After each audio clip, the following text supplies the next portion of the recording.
45(2)(b) and C is not defined within this act, and also is not defined in Public Procurement and Asset Disposal Act of 2015. And therefore, the lawyers who go to court, they take all the time to really place this term in appropriate place. So that's why the Office of Human Capital Development. And number two, you're on record on having appeared on Citizen TV, one of the morning shows that I've been doing with you, and you did claim that TSC is riddled with corruption, from employment to recruitment, and all sorts of manner of corruption. And you did propose that radical changes are needed. Can you please tell this committee one of those radical changes that you intend to introduce now, if you are approved? Honorable Chairman, can I ask? Call to the questions from Honorable Koech. Yes, Posing. Honorable Chairman, our Speaker, two, I have questions. Number one is, I don't think if we are convinced with his response on the first, which was asked by Honorable our LM, is a very important question. Honorable Ruku, the picture which has been painted in the public is that you are actually fighting against transparency and accountability, and therefore you are a promoter of corruption. Because one, it's not only that anti-corruption bill that you wanted to amend, you also wanted to amend public demonstration. You also wanted to amend the data protection. All that puts you, and in fact we're also mirroring you with the position you're going, which is of public service. It puts you that you're actually promoting corruption, you are actually promoting anti-accountability and transparency. And therefore, it actually does not suit you to be in that office. That's what the picture is. You need to defend yourself before the committee. Finally, Speaker, I represent constituency of rural, right? And when I saw Honorable Chairman that Honorable Ruku is going to be in charge of special programs. Special programs, Honorable Chairman, is like an affirmative action for those communities that actually live in very difficult areas in this country, which is about 80% of this country. Honorable Ruku, how much do you know of this country? If I was to ask, do you know a town called Kacheliba, for example, or Elwak? Because if you are not somebody who knows the country, how will you then even make informed decisions in terms of special programs actually to help the people of Kenya? If you know Mbere and Nairobi, because I look at Mbere, Nairobi, Johannesburg, Ghana, and so on. So removing you from actually where these programs is, Honorable Speaker needs to convince me as a representative of the rural constituency. I thank you, Chair. You can answer those four in quick succession. Two from Koech, two from Posing. Thank you, Honorable Chair. Address me as Chairman or Speaker. Okay. Sorry. Thank you, Honorable Chairman. Chairman. I'm not a chair. Okay. I'm sitting on one. Okay. Yes. Sorry, I apologize. Thank you, Honorable Speaker. Honorable Speaker, I start with the question from Honorable Koech. One on TSC, Teacher Service Commission. It is true I'm on record saying Teacher Service Commission is corrupt. And it's because I have many classmates who are teachers, both at primary school and also in secondary schools. And I know these, my classmates have gone through what I've gone through the process of promotion. Some of them are not able to get promoted on merit. And in our sub-counties across the Republic, we have some corrupt individuals within Teacher Service Commission, at the sub-county level, who ask for bribes so that teachers can be promoted, whether in primary schools or in secondary schools. And as a representative of Bere North, I felt this is not right. This should not be the case. And that's why I called Teacher Service Commission that the practice which some of their officers at the level of sub-county, they should be stopped. For me to ensure, as a Cabinet Secretary in charge of public service, there are quite a number of recommendations which I will come up with. One is to look at the act which operationalized the commission, so that we see whether Teacher Survey Commission is an extremely huge institution, whether it requires a number of directories which are chaired independently, managed independently by probably 3 executive managers instead of 1. For instance, promotion and hiring of teachers, management of insurances. Honorable Ruku, Yes. are you aware that TSC is an independent constitutional commission and does not fall under your jurisdiction if you are found suitable? Yes, Honorable Chair, I'm aware, but also I'm aware as a Cabinet Secretary in charge of public service delivery, whether by police service, by teacher service, or by judicial service, must be efficient. I have to ensure they are efficient, effective, and even time-bound, and also cost effectiveness as the Cabinet Secretary in charge of public service delivery. So moving forward, Honorable Speaker, corruption in public service, in any sector of public service, will work with respective colleagues, cabinet secretaries, to ensure we have a proper, timely, effective, efficient public service delivery and performance in all sectors of government. Question number 2 from Honorable Koech, whether I do understand human resource capital development. Yes, Honorable Speaker. The training aspect of those who are in public service is extremely important. At the moment, we have Kenya School of Government, which offers different training of different professionals in terms of working within public service. And training is a very key component in public service delivery, so that we can have competent, well-trained managers or officers within the public service who will be able to ensure services are delivered to Kenyans properly. And also the issue of innovations. We have very innovative public servants who are coming up with different innovation, but that has not been taken care of properly, Honorable Speaker. And I will move with speed to ensure those who are within public service, they can be able to do research, they can be able to be innovative, so that, and even we can motivate them through some legal, we can come up with a legal framework on how to ensure they are properly compensated, the innovations are properly compensated, so that instead of having foreign innovations coming to our government, we have local Kenyans, we have individuals within a public human capital development competitive and responsive to the needs of the people of the Republic of Kenya. The question on whether I know Kenya, whether I have a good picture as far as Kenya is concerned. Honorable Speaker, yes, it is true I have traveled across this republic in my different capacities. In my CV, you may see Nairobi and Joburg. But in my time working,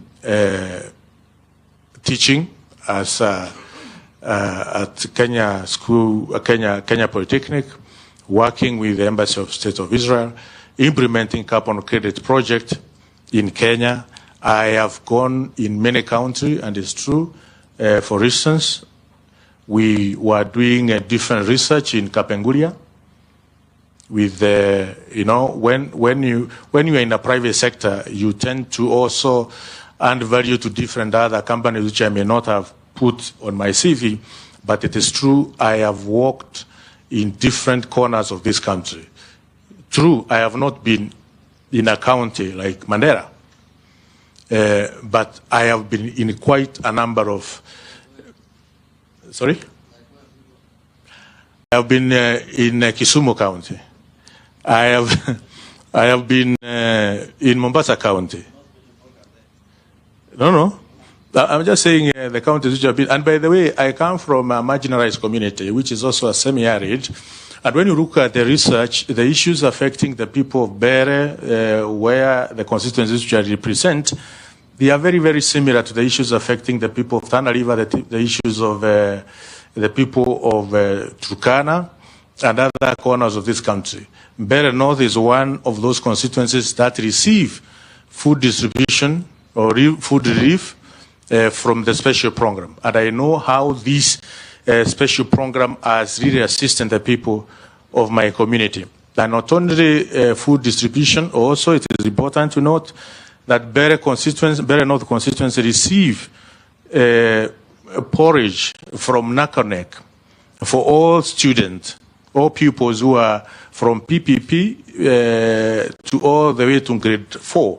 So my constituency, which is marginalized, is similar to all the constituencies which are marginalized in 23 counties, which are under arid and semi-arid areas. Therefore, having faced these challenges firsthand, having talked to the people in the special program to distribute food relief to my constituency, having talked to the people in the Ministry of Education under the NACONEC to ensure the children of Bere North who are in Roa Primary School are getting porridge every morning. I know the challenges affecting the children of Kenya in semi-arid and arid counties in the Republic of Kenya. And I will endeavor to ensure not only my children who I was representing are getting porridge and getting relief food, but another relief commodities, but all similar constituencies we have under these 23 counties in the Republic of Kenya. The last question was about... From your legislative proposals, you come out as being anti-corruption. That's what he asked. Can you answer that? Honorable Speaker, if you read the objects of amendment of Anti-Corruption and Economic Crimes Act, we are very clear that the act seemed to criminalize frauds within the Public Procurement Act, which essentially should be criminalized. But at the same time, the criminalization of these frauds should not also make Kenyans, taxpayers' money be lost in an undue process of prosecution and investigation. Honorable Speaker and my colleague, Honorable Kosin, will agree with me. Many cases, many corruption cases have been withdrawn. Many corruption cases have been acquitted. But monies, huge amount of monies, taxpayers' monies were lost. Acquittals have been there, withdrawals have been there, but monies from taxpayers were lost. We have not seen anyone asking that question. What happens? Because we acquitted this, but monies were lost. So there are other methods to ensure we are not going to lose money through corruption and at the same time lose monies through investigation and prosecution processes. That Kenyans lose two ways, through corruption and through administration of justice. So I am not in any way trying to promote corruption. Number two, Honorable Speaker, about the Assembly and Demonstration Bill. The Assembly and Demonstration Bill does not remit of them. What this Assembly and Demonstration Bill is trying to endeavor is to protect the rights of other persons who may not participate in demonstrations, in assemblies, in picketings, and presentation of petition to public authorities. They have also the right to enjoy the natural state of environment which they conduct their business in. They have the right to go to hospital without intervention, children to go to schools without any hindrances. So also the right of children, the right of those who are sick need to be protected. So I was seeking to ensure we conduct demonstrations in the Republic of Kenya without causing damage, without without losing life, because we have lost lives in demonstration. No life that should be lost because of demonstration. No property that should be destroyed because of demonstration. Children of the Republic of Kenya should go to school any time when the school is open. We have seen school getting crossed in this republic because of demonstration. So it's trying to bridge the two, the right of those who are demonstrating and also the right of those who are not in getting involved in demonstration, and especially the vulnerable, the sick, the old, and our children to enjoy the true state of environment. Robert. Yeah, thank you, Mr. Speaker.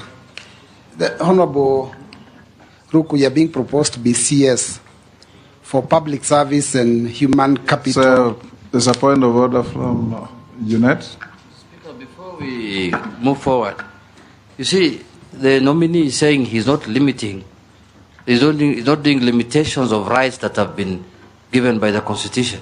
Mr. Speaker, the Constitution provided in an Article 37, every person has the right peaceably and unarmed to assemble, to demonstrate, to picket, and to present petitions to public authorities. And it did not say there, Parliament should come up with the legislation to implement that article. It is very clear in the Constitution that so long as you are peaceful and you are unarmed, then you are allowed to participate. But now you are bringing extra conditions to the Constitution that school children going, sick people, nobody is interested in those ones. Weren't you not curtailing this freedom enshrined in the Constitution? And if the people are armed and they're not peaceful, then it becomes a security issue now. The security people have the legal mandate to deal with such cases. Why are you not using Parliament to curtail that right? Thank you, Honorable Speaker. Article 37 gives two conditions for Kenyans to be able to enjoy the right to assemble, to demonstrate, to picket, and to present petitions to public authorities. These conditions are peaceably and unarmed.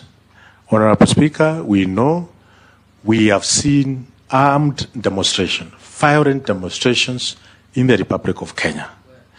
For instance, 1 week ago, we saw doctors demonstrating at the gate of the National Assembly. It was peaceful.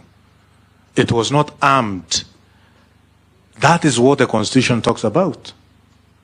Such kind of demonstrations are so much encouraged and well taken care of under the Article 37. Mr. Speaker, but also, Honorable Chair, we have seen destruction of superhighway because of demonstration. We have seen Kenyans losing life during demonstration. We have seen many Kenyans losing property, supermarkets across the Republic, along Rudhuri Avenue, destroyed. Supermarkets of one of the honorable member from Kieni, completely destroyed because of demonstration.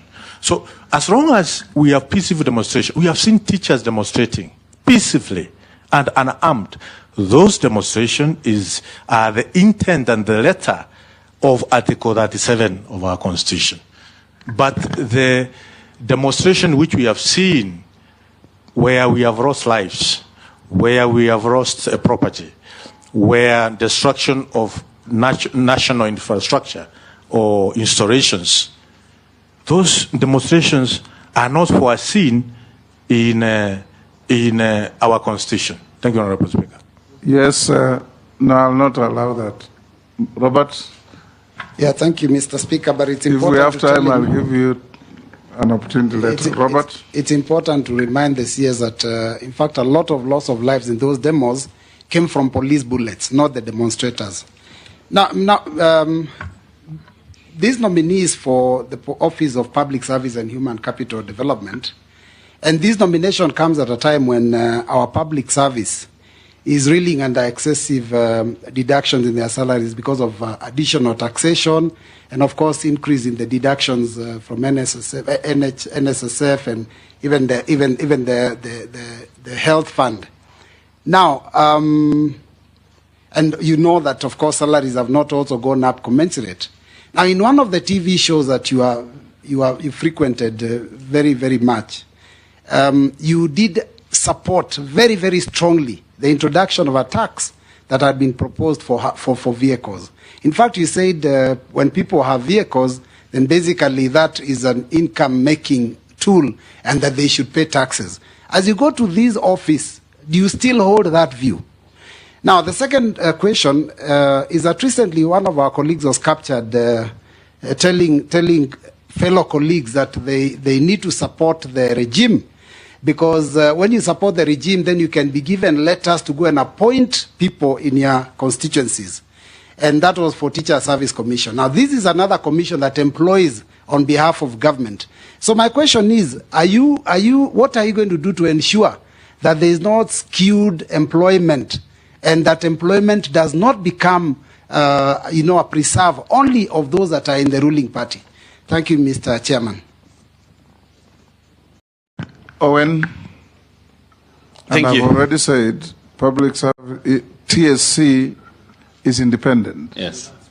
And they employ on their own. They will never refer to you when they are employing. If you find favor and you get appointed. Thank you very much, Honorable Speaker. I want to declare that the Honorable Ruku is my friend, but I would like to ask him this question.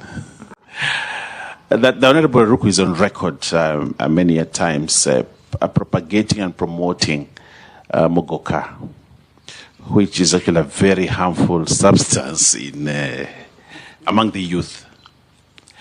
And it is also on record that he initiated the process of redefining Mira in the statutes to include Mogoka. And we know Mogoka is a very harmful substance to many, many young people. And he has been actually at the forefront to push for it being legal and being consumed and to profit his people. I want to use that, his people, those that he represents. Assuming that this committee actually approves you, Honorable Ruku, how are you going to shed off this tag that you only belong to the Mbere people and the Embu people that grow Mira? And how are you going to now take the other road that you have to protect the children of the people that serve in the ministry that are going to serve from the harmful effects of Mogoka? I thank you, Honorable Speaker. Let's take one more, Millie. Thank you, Mr. Speaker. Mr. Speaker, the question that I'd like to ask is, despite the responses that has been given by Honorable Ruku, it's really clear that your mind frame, while serving as a member of Parliament, was more towards limitations, if I would say, of constitutional rights. If you are taken or if you take up this position, you will definitely be taking on a different role where you are not serving a constituency, but you are serving Kenya as a whole. When I look at your CV, in your earlier life, you worked a little bit with the human rights sector, Oxfam, GB, and all that. And you worked a lot on issues of gender-based violence, amongst other things. It may be a long time, and maybe that's the reason that you have deviated a little over the years. So my question to you is, would you be willing to have a clear paradigm shift from what has been evident in Parliament to have a clearer fidelity to the Constitution, where you focus on rights much more, enhance rights much more, and in specific on the issue of gender representation and ethnic diversity, because you'll be at a situation where you'll be called to do that. I'm just a little concerned that going by your mind frame while in Parliament, you seemed more guided, your philosophical leaning was more towards limitations. But you are going to serve Kenyans. Are you willing to take a paradigm shift that is more broadly embracing of rights, specifically gender, and issue of ethnic inclusion in appointments? You can answer those three. Thank you, Honorable Speaker. I will start with Honorable Miri question. And I want to assure this committee and Kenyans that I will ensure I abide by Article 232 of our Constitution, which talks about the values and principles of public service. And the values and principles of public service, the issue of fairness, fair competition and merit on the basis of the opportunities and promotions, as well as transparency, the issues of ensuring all communities in the Republic of Kenya are represented within the public service, as well as to ensure persons with disabilities, as well as members of all ethnic groups, are part and parcel of public service. Article 232 of our Constitution bides us and will be biding me more than ever before to ensure I am firmly within the spectrum of Article 232, as well as Article 10 of our Constitution, and I think also Article 73 of our Constitution, Honorable Speaker, which talks about the leadership, the responsibilities of leadership, and this is a very critical article in terms of the objectivity and impartiality in decision making, in ensuring that there is no nepotism within public service, no favoritism, or any other improper motive or corrupt practices. I will abide myself with Article 10 of our Constitution, 73 of our Constitution, and Article 232 of our Constitution as a Cabinet Secretary of Public Service.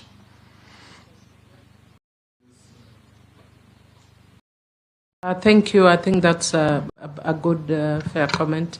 I'm just wondering, because you focus a lot on the issue of equality, I don't know what your perspectives in the Constitution are on equity, which is affirmative action, because you've not mentioned the component of gender.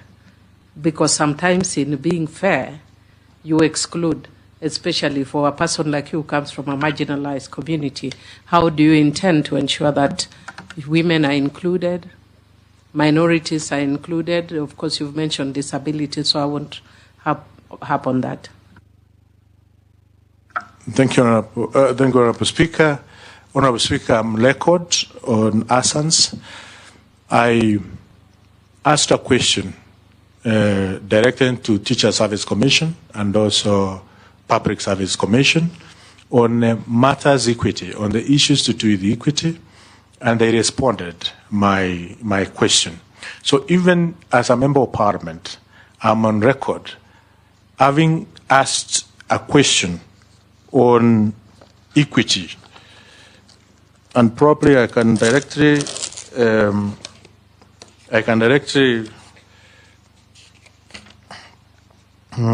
a question on public service commission on action taken to mainstream marginalized groups and communities in the public service in line with Article 232. And also I asked a question on teacher service commission on inclusivity in recruitment procedures and affirmative action, safeguard to teachers from marginalized communities. So this is matters, Honorable Speaker, I hold dear as far as equity, affirmative action, marginalization, gender mainstreaming within our community or our government or public service to ensure we run a just government and a fair system for all people of the Republic of Kenya. Go to the next. The Honorable Baya, who has agreed that he did, we are friends. Honorable Speaker, I did not initiate the changes of definition of what Mera is. Honorable Speaker, it is the Committee of Delegated Registration which, through the Minister of Agriculture, found it necessary to ensure there is no discrimination to the farmers of Mera. Mera or Mogoka is one plant genetically. In genetics terms, we call it Eduris. I'm forgetting the other botanical name of Mera. Eduris endaris. Eduris. Eduris? No.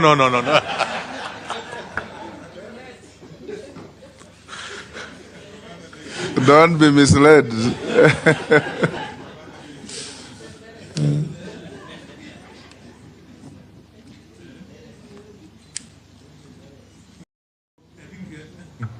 No. Honorable Speaker, that's Honorable Junet is trying to.